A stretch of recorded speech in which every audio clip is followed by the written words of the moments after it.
ठीक है, तो सबसे पहले अपन फोर्स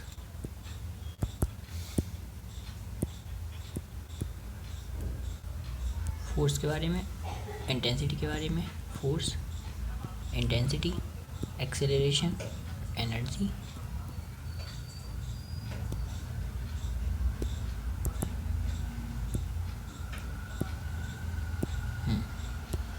तो force, intensity, acceleration, energy, potential, Kepler's law and satellite के बारे में बात करेंगे। सबसे ज़्यादा इजी फोर्स का टॉपिक है, वो क्लास लॉ जैसा ही एकदम, ठीक है। इंटेंसिटी का टॉपिक भी इजी है एकदम, एक्सेलरेशन टॉपिक भी इजी है, क्वेश्चन भी बहुत सारे आते हैं। फिर एनर्जी का टॉपिक, पोटेंशियल एनर्जी का टॉपिक, केपलर्स लॉ का टॉपिक भी इजी है। सेटेलाइट का टॉपिक इजी तो है बट उसको टाइम कम दिया गया है तो कन्फ्यूजिंग ज़्यादा हो जाता है, ठीक है। इसको अपन इजी बनाना पड़ेगा आज, ठीक है। चलो देखते हैं।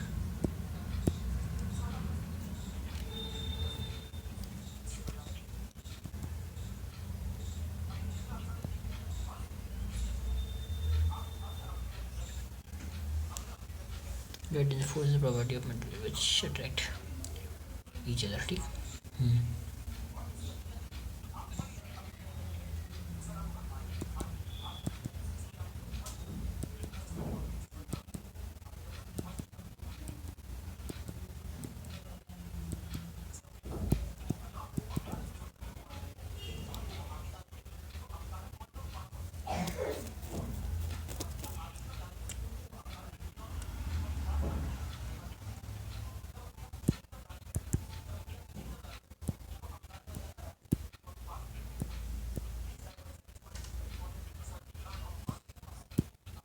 कितनी जल्दी स्विच करते हैं, ठीक है। देखते हैं। Gravitation is the property of matter, ठीक, प्रॉपर्टी ऑफ मैटर है जिसकी वजह से दो बॉडी अट्रैक्ट कर सकती हैं तो रिपेल करेंगे एक दूसरे को। और न्यूटन्स लॉ ऑफ ग्रेविटेशन क्या था कि ईच एंड एवरी पार्टिकल जो है वो एक दूसरे को अट्रैक्ट कर रहा है ना। और जो फोर्स है वो डायरेक्टली प्रोपोर्शनल टू मास है और इनवर्सली प्रोपोर्शनल टू डिस्टेंस का स्क्वायर है, ठीक है। तो आपको पता है। फिर ये जो मैग्नीट्यूड है वो क्या होगा, वो F1/2 का बराबर होता है हमेशा, और F is proportional to mass और इनवर्सली प्रोपोर्शनल टू आर का स्क्वायर, ठीक है। और ये पॉइंट मास के लिए सबसे पहले, तो दूसरा distance taken from centre, distance कहाँ से लिया जाता है, सेंटर से लिया जाता है। तो एक फार्मूला आया है अभी तक, किसका आया formula, Newton's law of gravitation का, है ना। देखो ग्रेविटेशनल फोर्स तो हर जगह अवेलेबल, हर जगह लगेगी, पर लॉ हर जगह नहीं लगता है ना। लॉ का लगता है सिर्फ पॉइंट मास के लिए, और डिस्टेंस कहाँ से लेंगे अपन, सेंटर से लेंगे, ठीक है ना। वेक्टर फॉर्म लिखेंगे तो क्या होगा, वेक्टर फॉर्म लिखेंगे तो ये हो जाएगा Gm1m2 बाय r3, और r वेक्टर हो जाएगा यहाँ पर। तो Gm1m2 बाय r स्क्वायर होता है, लेकिन r वेक्टर की जगह के लिए यहाँ पर r³ हो जाएगा, ठीक।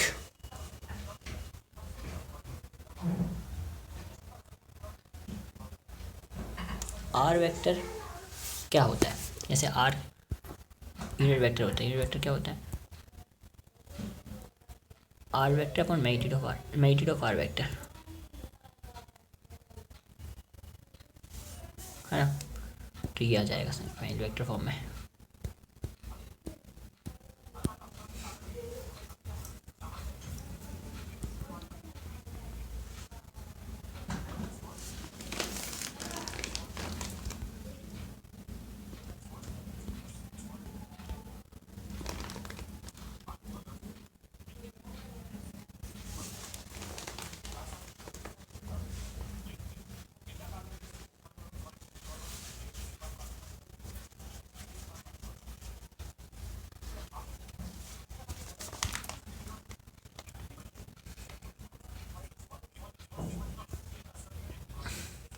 ठीक, तो यहाँ पे क्या बोल रहे थे, ये जी है वो कैसा स्केलर क्वांटिटी है, उसकी वैल्यू 6.6 × 10⁻11 है, ठीक है। इसको जरूरत नहीं है हमको।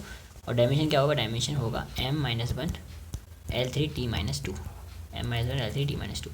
तो ये -1 3 - 2 1 2 3 1 2 3, सिंपल 1 2 3 m-1 L3 T-2 याद रखना इसलिए क्योंकि जल्दी ग्रेविटी एनिमेशन में ज़्यादा आता है।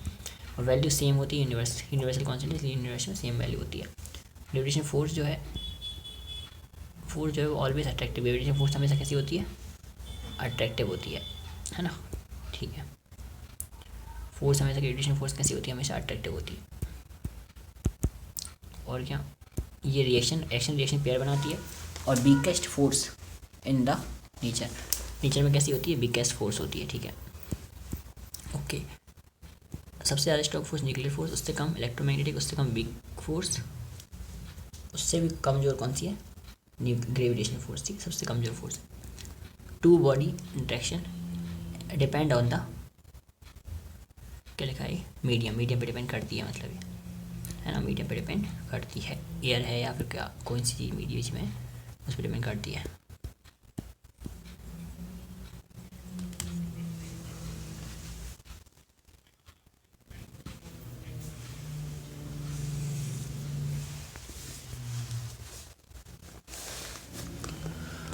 ओके,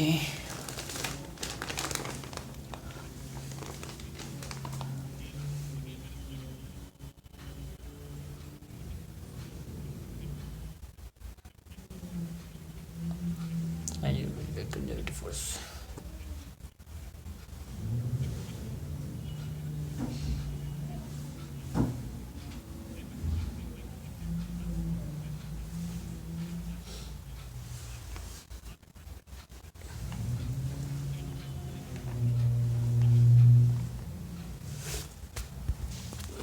चलो, तो फोर्स के लिए कुछ बातें क्या हैं। फोर्स के लिए कि फोर्स जो है वो अट्रैक्ट्स, लाइन जॉइनिंग के अकॉर्डिंग काम करता है, कि पर्टिकुलर लाइन जॉइनिंग के अकॉर्डिंग काम करता है।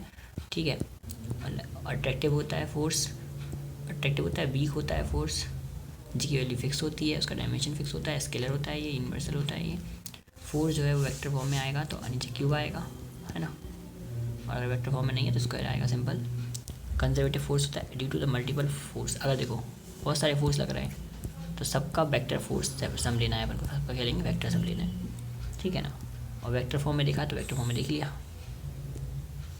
वेक्टर फॉर्म में क्या होगा, GM1 M2, यहाँ पे आर के की जगह आर वेक्टर आएगा और यहाँ पे आर क्यूब आ जाएगा। सिंपल, ये भी सिंपल है, ये भी ठीक है।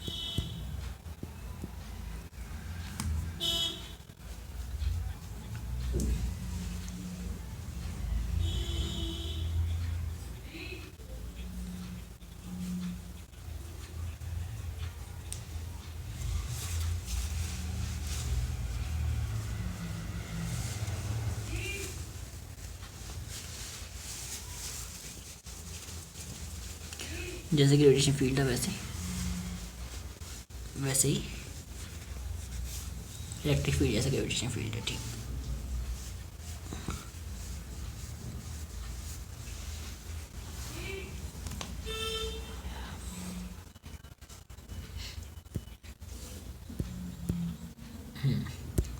तो जैसे फोर्स अपन ने पढ़ लिया, फोर्स पर यूनिट मास अगर लगने लगे तो उसी को हम क्या बोलने लगते हैं, इंटेंसिटी बोलने लगते हैं। तो फोर्स क्या था, फोर्स था GM1 M2/r²। Per unit mass लगेगा तो ये GM/r² बचेगा, और GM/r² क्या हो जाएगा अपना, इंटेंसिटी हो जाएगा। इसके ये क्या होगा, वेक्टर होगा, और इसकी तरफ है मतलब अट्रैक्टिव है, इसलिए -i आएगा। ठीक है ना, ओके। रेंज कहाँ तक लगेगा, इनफाइनाइट तक लग जाएगा वो तो, है ना। और प्रोपोर्शनल किसके होता है, मास के। इनवर्सली प्रोपोर्शनल किसके होता है, आर के। ठीक, ये भी देख लिया। वेक्टर क्वांटिटी होती है, डायरेक्शन ग्रेविटेशन फोर्स के जैसा ही होता है। यूनिट क्या होगी, न्यूटन पर केजी होगी। और ये जो आई है वही अपना जी होता है, यानी कि एक्सीलरेशन ड्यू टू ग्रेविटी होता है। क्योंकि एक्सीलरेशन ड्यू टू ग्रेविटी भी क्या होगा, मीटर पर सेकेंड स्क्वायर। और इसको भी अगर अपन देखें ध्यान से तो ये फोर्स MLT-2 अपॉन M, ये LT-2, ये भी एक्सीलरेशन है और ये भी एक्सीलरेशन था। तो एक्सीलरेशन और एक्सीलरेशन दोनों सेम ही हैं, तो ये भी जी की तरह काम करता है, एक्सीलरेशन की तरह।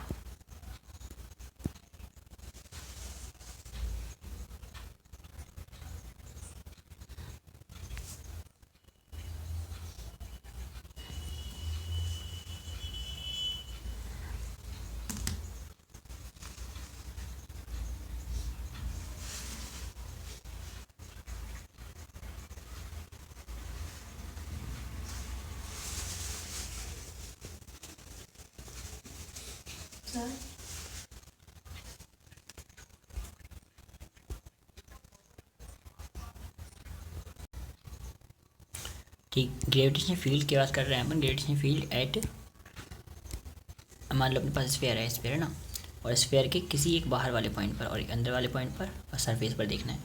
तो इनसाइड द आर, इनसाइड की बात कर रहे हैं अपन, अंदर अंदर जो है ना वो आर, जब जो है ना स्मॉल आर कैपिटल आर से छोटा ही है, ऑब्वियस सी बात है। वो तो यहाँ पर देख रहे हैं तो आर छोटा ही होगा, तो इंटेंसिटी जीरो होगी। होलो में हमेशा इंटेंसिटी क्या होती है, होती ही नहीं है इंटेंसिटी, जीरो होती है। लेकिन inside B, inside at B, sorry intensity at B, B पर देखें तो क्या होगा, बी पर आर की ज़्यादा बड़ा है और जो डिस्टेंस है वो कैपिटल आर से भी बड़ा है। तो फॉर्मूला लगा देंगे सिंपल, जो होता है उसका GM/r²। और कहाँ निकालें, सरफेस पर निकालें तो भी फॉर्मूला ही लगाएंगे GM/r², लेकिन आर को रख देंगे रेडियस। ठीक है, तो अंदर जीरो थी, बाहर कम हो गई, और ये बीच में सरफेस से सबसे ज़्यादा है, इसलिए ग्राफ में आया था कि अंदर जीरो है, यहाँ तो जीरो है, फिर सबसे ज़्यादा हो गई और फिर धीरे धीरे घटते रहेगी।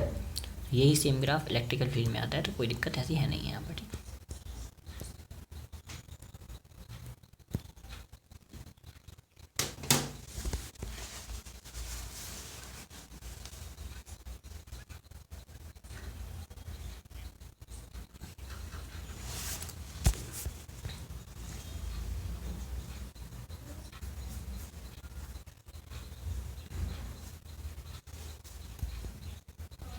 चलो अब gravitation field at the solid sphere.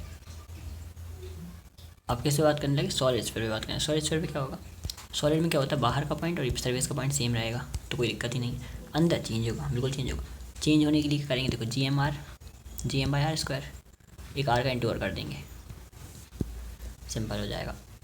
लेकिन आर के ये गलत होगा, क्यों, क्योंकि आर के प्रोपोर्शनल होता है डिस्टेंस की, तो डिस्टेंस तो है नहीं यहाँ पर, तो चेंज करना पड़ेगा। तो GM/r² इंटू आर, लेकिन यहाँ डायमेंशन मैच नहीं कर रहा, या क्यू लगा दो, अब सही हो जाएगा ये। देखो GM/r³ और आर का इंटू कर दिया, सिंपल है। बाकी ये सेम था, ये सेम था। यहाँ पर बढ़ रहेगा पहले धीरे धीरे, फिर कम होगा अचानक से। मैक्सिमम अभी भी यहीं रहेगा, पर अंदर बढ़ेगा फिर कम होगा, सिंपल सा है। अभी तक अपन ने क्या देखा, अभी तक अपन ने कुछ नहीं देखा खास। अपन ने ग्रेविटेशन लॉ के बारे में देखा है सिर्फ अभी तक, फोर्स के बारे में देखा है, फोर्स का फॉर्मूला देखा है, उसकी प्रॉपर्टीज़ देखी हैं, इंटेंसिटी देखी है, इंटेंसिटी होलो में देखी और सॉलिड में देख ली, सॉलिड में देखी। ठीक, इंटेंसिटी देखी होलो में और सॉलिड में, फोर्स देख लिया, फॉर्मूला देख लिया, प्रॉपर्टीज़ देख ली। ठीक ठीक ठीक ठीक ठीक।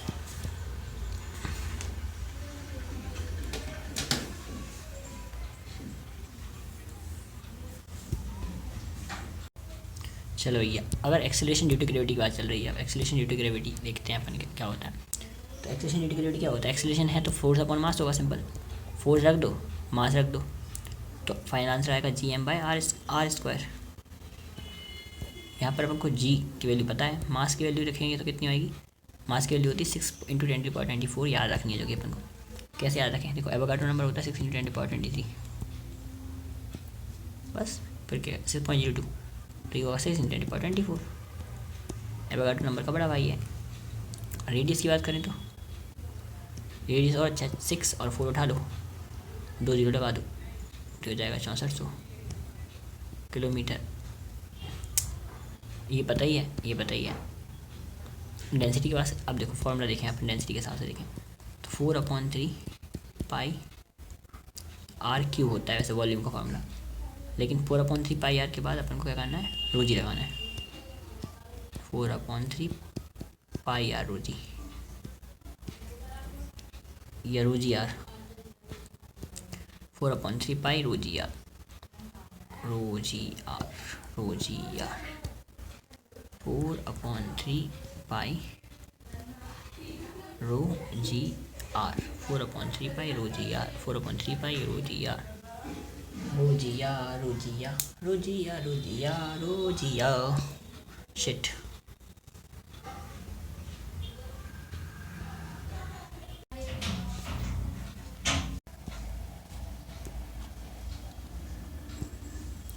Factor affecting the acceleration due to gravity. तो हाइट के हिसाब से देखें तो सिंपल सा फॉर्मूला है हाइट के हिसाब से अगर देखें तो देख तो बाहर की तरफ जाएगा, ये सॉलिड सरफेस है, बाहर की तरफ जाएगा है ना हाइट के हिसाब से। तो फॉर्मूला क्या होता था Gm/r²। आर क्या होगा r+h का होल स्क्वायर। बच गए लाइट आ गई, बच गई।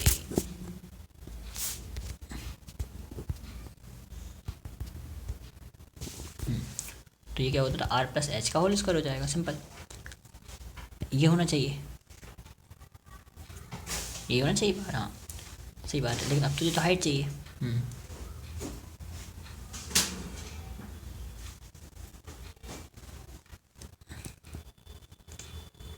ये तो फॉर्मूला है, ये तो फॉर्मूला है। तुझे तो जी के एस्पेक्ट में चाहिए ना।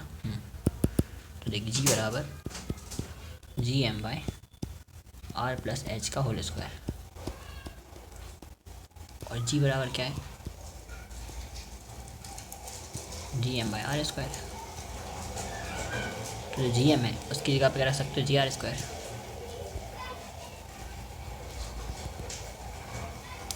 तो इसकी जगह पे रखो Gr²। तो जी बराबर Gr²/r+h का होल स्क्वायर।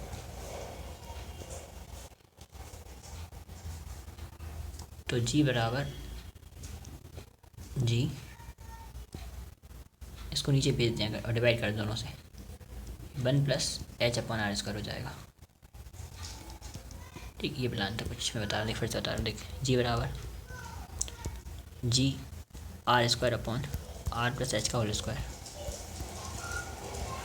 इसको मैं नीचे भेज रहा हूँ। GDS बराबर जी, ये डिवाइड होगा, अंदर है तो 1 आएगा, प्लस h/r का होल स्क्वायर। तो पूरे में कर ही दिया अपन ने, हाँ ये बनाया गया है फॉर्मूला, याद रटने की जरूरत नहीं है ना। ठीक, अब अगर छोटी हाइट है, बड़ी हाइट के लिए ये लगेगा है ना, छोटी सी हाइट है तो क्या होगा, ये बाइनोमियल थ्योरम लग जाएगी। तो जी बराबर GDS बराबर जी 1 - 2h/r, 1 प्लस था लेकिन उल्टा हो गया तो 1 - 2h/r। ठीक है, सिंपल। तो दोनों फॉर्मूले याद हो जाएंगे, कोई दिक्कत नहीं है। ये भी और ये भी फ्रैक्शनल था, ये परसेंटेज में भी लिख सकते हो यहाँ से। अगर डेप्थ है तो सिंपल है, तो g is equal to g g dash 1 - dy r, और डी और एच में रिलेशन क्या है, D is equal to 2h। ठीक है, रोटेशन की वजह से अगर देखें तो g is equal to g minus omega square r cos square theta, cos square theta. G is equal to g dash में से कुछ माइनस, इस जी डैश में से कुछ जी डैश और जी मास कुछ माइनस करना है। ओमेगा स्क्वायर आर सिंपल है, वो तो एक्सलेशन ही है, लेकिन वो कौन सा वाला, कॉस स्क्वायर थीटा वाला। ठीक है, ठीक। इसका भी सर ने फील दिया था कि बिल्कुल बारीक से बारीक क्यों ओमेगा स्क्वायर आया। एवरीथिंग पोल पर जो है ना वो जी ज़्यादा होता है, इक्वेटर पे कम होता है जी। पोल पर जी ज़्यादा होता है क्योंकि डिस्टेंस है वो बढ़ जाएगा।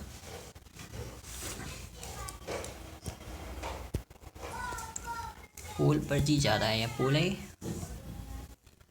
इक्वेटर, पोल पर जी का मान ज़्यादा होता है, इक्वेटर पे कम होता है। ठीक, और इक्वेटर जी बराबर जी माइनस ओमेगा स्क्वायर आर। अगर इक्वेटर की बात करें, पोल पे क्या होना है, इस क्यों होगा ऐसा, देखो फॉर्मूले के हिसाब से होगा।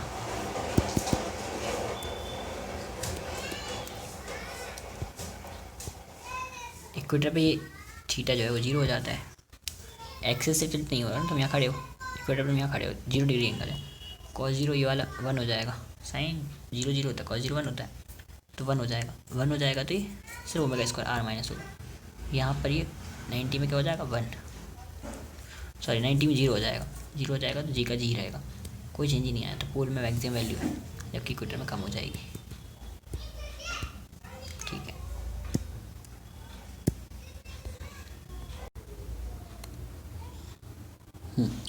तो ग्रेविटेशन पोटेंशियल एनर्जी की बात करते हैं। पोटेंशियल एनर्जी, देखो पोटेंशियल एनर्जी की बात कुछ ऐसी है, जैसे कि ये फील्ड है और ये खींच रही है लगातार मास को। अगर ये फील्ड मास को खींच रही है और पोटेंशियल एनर्जी हमने इनफाइनाइट पर 0 मान रखी है, तो किसी पॉइंट पर लाने पर इसको, इस मास को, इसकी कुछ पोटेंशियल एनर्जी फाइनल होगी। लेकिन क्योंकि ये फील्ड वर्क कर रही है इसको लाने में, तो वो वर्क जो होगा वो होगा work done by gravity field is negative of change in potential energy. और अगर यहाँ पर 0 थी तो चेंज होगा और ये वर्क नेगेटिव होगा, तो जो चेंज होगा वो माइनस में ही आएगा, क्योंकि फाइनल माइनस इनिशियल होता है। सॉरी इनिशियल, हाँ फाइनल माइनस इनिशियल होता है। तो जो इनिशियल था वो तो कितना 0 था, और फाइनल जो है वो कम होना है, उसे क्या होना है बाद में जाके कम होना है। 0 से कोई चीज़ कम होती है तो नेगेटिव में आंसर आएगा। एक बात, दूसरी बात ये कि जो वर्क है वो कितना किया गया है पर यूनिट मास, उसे हम बोलेंगे नहीं, जो वर्क है मास पर किया गया है उसे लाने में, उसी को हम पोटेंशियल बोलते हैं। Work done per unit mass को हम क्या बोलते हैं, पोटेंशियल बोलते हैं। तो हम ये बोलेंगे कि जो वर्क डन बाय ग्रेविटी है वो negative of change in potential energy है। उसका जो फॉर्मूला आता है वो आता है G(m1m2/r), G(m)m/r, कि फोर्स क्या था, फोर्स था G(m)m/r², और F.r ही होता है वर्क। r से इंटू करेंगे तो फॉर्मूला हो जाएगा G(m)m/r। माइनस क्यों आया, क्योंकि ग्रेविटी ने वर्क किया नहीं है। ग्रेविटी ने अपोजिट, मतलब ग्रेविटी के अपोजिट वर्क होता है। जब ग्रेविटी खींचती किसी चीज़ को तो पोटेंशियल एनर्जी डिक्रीज होती है। जो भी नेचर चाहता है अगर वो हो जाता है तो आंसर नेगेटिव में आएगा, लेकिन अपन जो चाहते हैं वो होगा तो आंसर पॉजिटिव में आएगा। मतलब नेचुरल वह काम हो रहे हैं सारे, एनर्जी क्या हो जाएगी, डिक्रीज हो जाएगी। जैसे पानी गिरता है तो एनर्जी डिक्रीज होती है तो नेगेटिव आएगा। लेकिन अपन अगर खींच के दूर ले जाएं तो एनर्जी बढ़ेगी तो फिर पॉजिटिव आएगा। तो अपन ने काम किया है वर्क डन बाय अपन ने, तो चेंज इन पॉजिटिव आया। Work done by gravity change in negative आया। U0 है, इनिशियली U0 था तो फाइनल कैसे हो जाएगी, -G(m) आया। बहुत सारे सिस्टम के सवाल करते हैं अपन, बहुत सारे सिस्टम के सवाल करते हैं तो क्या होता है, M1 M2 M3 सबका माइनस माइनस माइनस जो भी आंसर आएगा वो देख लेंगे। पेयर अगर बहुत सारे हैं तो क्या होगा n। अब देखो इसमें क्या करना है, पेयर में याद कैसे करें, स्क्वायर ना करके कैसे करेंगे, इसको याद कैसे रखेंगे, स्क्वायर मत करो, स्क्वायर मत करो, एक कम का इंटू के आध, एक कम का इंटू, एक कम के इंटू का आधा कर दो। कैसे बोलना है इसे अपन को, स्क्वायर मत करो, स्क्वायर मत करो, एक कम के इंटू का आधा कर दो, एक कम के इंटू का आधा कर दो। जैसे 4 है तो 4 3 12 का आधा 6, 3 है तो 3 दूनी 6 का आधा, 3 दूनी 6 का आधा 3 आ जाएगा दोबारा से।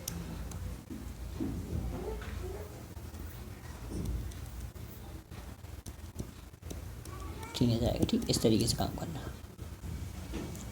ओके, तो फॉर्मूला भी समझ में आ गया।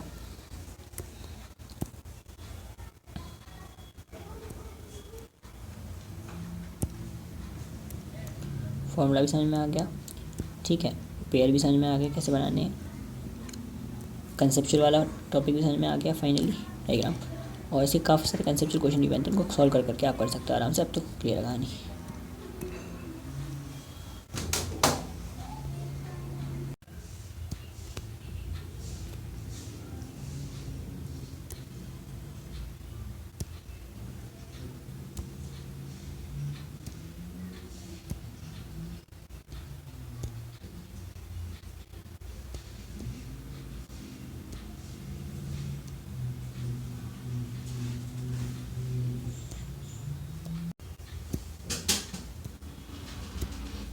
ठीक है, बहुत जल्दी जाती यार। Work done to reach H,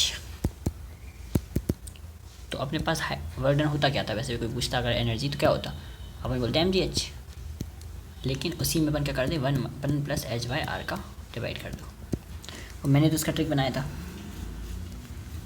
कि जितना है उतना ही नीचे एक बढ़ा के, जितना है उतना ही नीचे एक बढ़ा के डिवाइड कर दो। जैसे आर है तो 2 आएगा, और एम जी आर नीचे एक बढ़ा के इंटू कर दिया, आर आर था, आर जितना है उतना ही रहने दो, नीचे एक बढ़ा के इंटू कर दो। तो एम जी एच मान लो ये आधा होता r/2, 1 plus r/2, are 4 cut गया, नीचे एक बढ़ा के डिवाइड कर दिया, जितना है उतना ही नीचे एक बढ़ा के डिवाइड कर दो, सिंपल। और ठीक है, velocity to reach ground ball is dropped, अगर ड्रॉप वेलोसिटी कितनी होगी 2gh होती है, एन रूट नीचे 1 एक बढ़ा के डिवाइड कर दो, 1 plus h by r, 1 plus h by r, 1 plus h by r, तो 1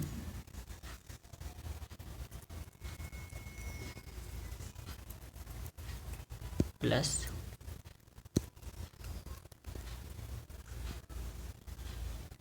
एच बाय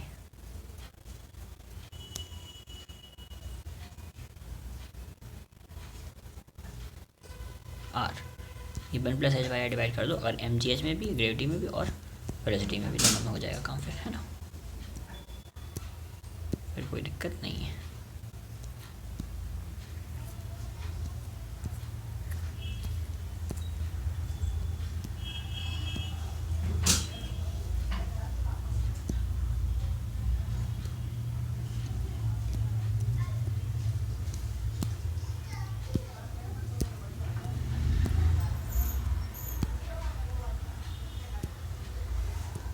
ठीक है, तो 1 plus h by r, simple सा।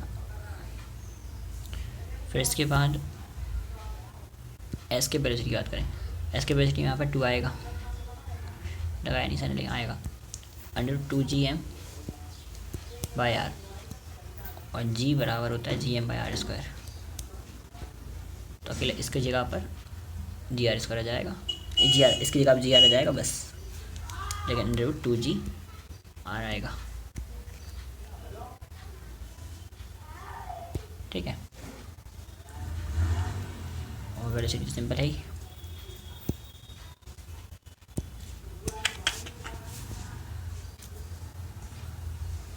क्या हो जाता है यार,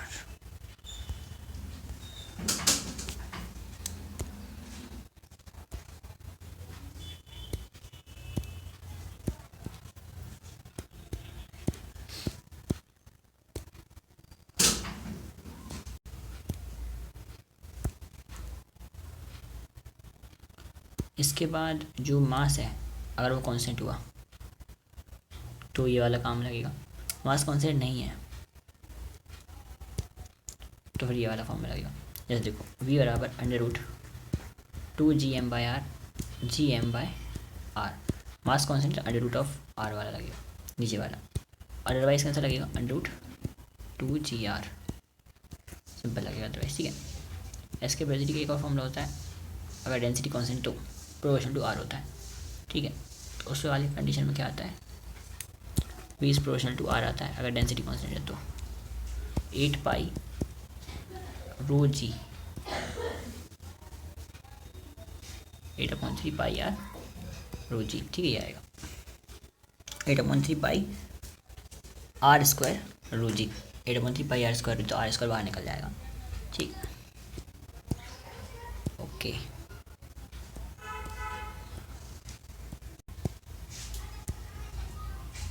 अब जैसे अपन ने क्या देखा था, पोटेंशियल देखा था, वैसे ही अपन को क्या देखना है,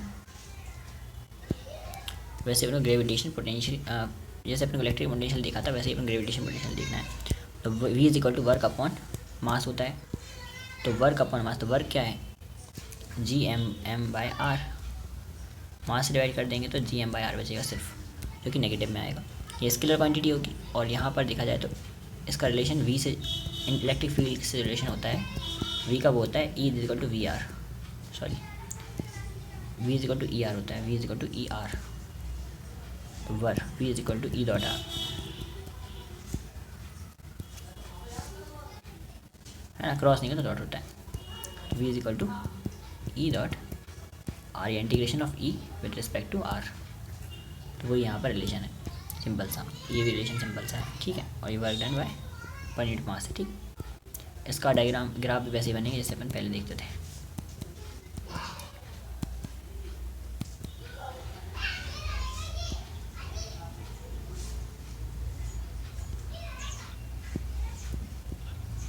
ये देखो, जैसे अगर बाहर अंदर सरफेस पर तीनों पर देखें तो फॉर्मूला सिंपल सा है, पोटेंशियल यहाँ से यहाँ तक सेम रहेगा, पूरे सरफेस के अंदर सेंटर से लेकर सरफेस तक सेम रहेगा, जो कि GM/R है।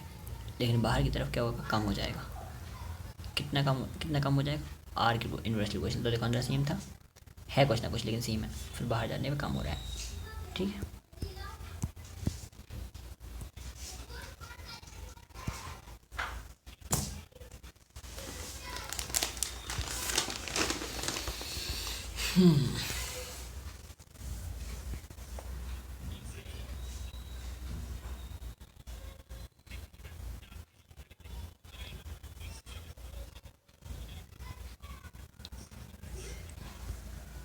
अब ये वाला फॉर्मूला बहुत ज़्यादा इंपॉर्टेंट कि मैंने दीवार पे भी लिखा है अपनी, है ना। 3r² minus r² upon 2r³ 3r² minus r² upon 2r³, 3r² upon r² minus 2r³, 3r² upon r² minus 2r³। देखो भैया, gravitation potential due to solid sphere, तो देखो अंदर तो सेम, अंदर तो सेम ही है, बाहर में भी सेम है, सरफेस पे सेम है और बाहर सेम है, लेकिन अंदर थोड़ा चेंज होगा, बढ़ेगा। क्या होगा अंदर, देखो सबसे पहले एक बात समझने वाली बात ये है कि सेंटर पे होता है 3/2 GM/R, ये आना चाहिए, कुछ भी ऊपर ही आना चाहिए, मतलब कैपिटल R को स्मॉल r को जीरो करने पर ऐसा आंसर आना चाहिए। ऐसा कुछ बनाओ तो देखो जी तो होना चाहिए उसमें, हाँ आर भी उसमें होना चाहिए, नीचे डायमेंशन यही आना चाहिए, और तो मास भी होना चाहिए, हाँ GM/R तो होना चाहिए। अब क्योंकि 3 और 2 चाहिए अपन को, तो 3 का इंटू आर में कर दो, एक काम करो r² में माइनस r² कर दो, GM/R में 3 का इंटू r² में कर दो, ठीक। 2 भी आना चाहिए नीचे, बेसिकली 3/2 तो आनी चाहिए, ये तो आनी चाहिए।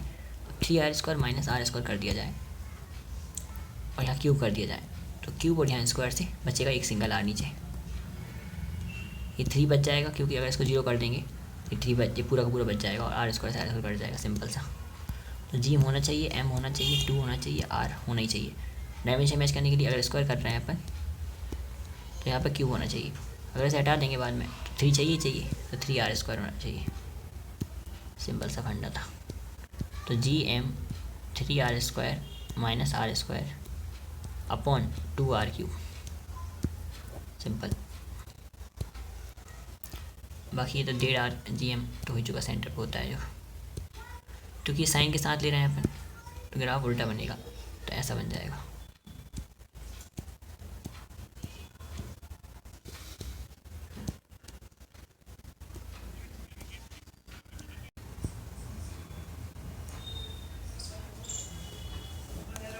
ठीक है, अब यहाँ पे बात करते हैं केप्लर्स लॉ ऑफ ऑर्बिट की। जो प्लैनेट हैं वो किस पाथ पे घूमते हैं, एक इलेक्ट्रिकल ऑर्बिट पे घूमते हैं, जिसमें सन जो है वो एक फोकस पर होता है। इस बार डिस्टेंस को हमने बोला r मिनिमम, इस बार डिस्टेंस को बोला है r मैक्सिमम, ये सब तो ठीक है। यहाँ पर जो वेलोसिटी है वो बढ़ जाएगी सन की, और यहाँ पर स्पीड थोड़ी सी कम रहेगी, यहाँ स्पीड बढ़ जाएगी, यहाँ स्पीड थोड़ी सी कम रहेगी। इक्वल टाइम में इक्वल एरिया स्वेप्ट होते हैं, ये दूसरा लॉ है। इक्वल टाइम में इक्वल एरिया स्वेप्ट होते हैं, ये दूसरा लॉ है, ठीक है।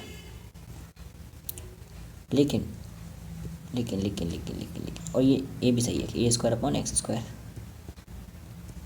Plus b² upon y²। ये बकवास फॉर्मूला है इसेंट्रिसिटी का, c अपॉन सी पता ही नहीं क्या है, c अपॉन है, इसको हटाओ। ये अच्छा है, r max upon r minimum का रेशो जो होगा वो E max E+1 upon E-1 जैसा हो। ठीक, ये सिंपल है, हालांकि ये भी नहीं आएगा कभी। और ठीक है, इस वाले पॉइंट पे तो क्वेश्चन भी करें अपन ने, जो पॉइंट निकल के आया इस इतने से टाइम इंटरवल में जितना एरिया स्वेप्ट होगा इस पूरे इंटरवल में भी जो टाइम स्वेप्ट होगा वो बराबर होंगे, यानी इक्वल टाइम एरिया स्वेप्ट होते हैं इक्वल टाइम में, यानी एरियल वेलोसिटी जो है वो सेम रहती है, जो कि फॉर्मूला होता है इसका एरियल वेलोसिटी का आधा ब्रेथ, हाफ VRT, आधा ब्रेथ, मतलब आधा खाना खाना है, आधा ब्रेथ रखना है। क्या रखना है? आधा ब्रेथ रखना है, आधा खाना खाओ, आधा ब्रेथ रखो। एक टाइम ठूस ठूस से खाना खाओ, एक टाइम बिल्कुल खाना मत खाओ, है ना। तो आधा क्या रखना है आपको? वीरत रखना है, वीरत वीरत वीरत, है ना। ठूस ठूस से खाना खाना है आधे टाइम, एक टाइम और एक टाइम बिल्कुल नहीं खाना, तो व्रत आधा व्रत हो जाएगा, ठीक है ना। ऊपर मास नीचे मास आएगा तो MVR जो है वो L बन जाएगा, T तो T है ही है, मास नीचे एक और आ गया 2 आ जाएगा, तो LT अपॉन 2M हो जाएगा। एंगुलर मोमेंटम भी सेम रहेगा, इसका मतलब MVR भी सेम रहेगा, मास तो वैसे ही सेम थे, तो V is proportional to R हो जाएगा, inverse proportional to R। Velocity जहाँ पर ज़्यादा है वहाँ डिस्टेंस कम होगा, जहाँ डिस्टेंस ज़्यादा है वहाँ वेलोसिटी कम होगी, ठीक है।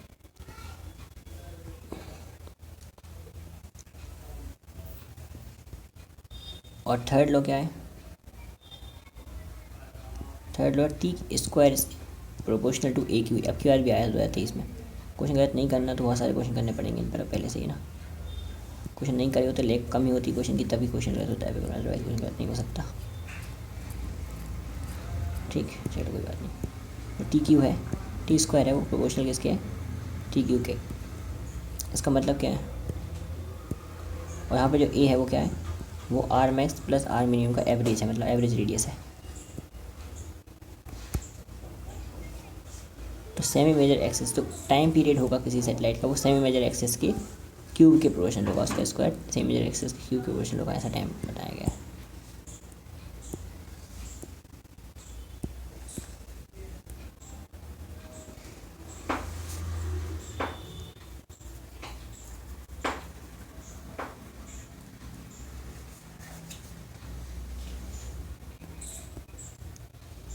अब आ गया सेटेलाइट मोशन। सेटेलाइट मोशन अलग से करेंगे, इसको अभी इस वीडियो में नहीं करेंगे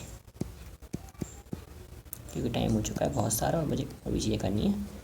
11th क्लास का सेकंड पार्ट पूरा करना है, जो कि मोशन फ्लूइड से लेकर, क्योंकि सेटेलाइट को अलग से करेंगे तो ज़्यादा अच्छा लगेगा। भले ही 4 मिनट का बचा है, लेकिन 4 मिनट ही सेटेलाइट में कम से कम 10-15-20 मिनट ले लेंगे। फॉर्मूले याद नहीं है, कन्फ्यूजिंग टॉपिक है, फॉर्मूले याद नहीं है, कन्फ्यूजिंग टॉपिक है, थोड़ा लेंदी भी है। 5 मिनट का काम 15 मिनट में हो जाएगा, इसलिए उसको अभी नहीं कर रहा। और रही बात है कि तो उसको कल इसी टाइम में करेंगे ना। हाँ, दूसरी बात ये कि अभी अपन को मोशन फ्लूइड से लेकर सॉलिड स्टेट से लेकर फिजिक्स के सॉलिड से लेकर SHM तक, वेव तक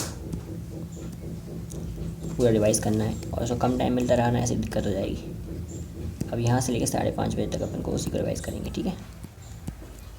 फिर वहाँ से फिजिकल रिवाइज़ करेंगे 3 घंटे, और फिर ऑर्निकल लेक्चर, एंड देन बायो, ठीक है। Okay, good bye.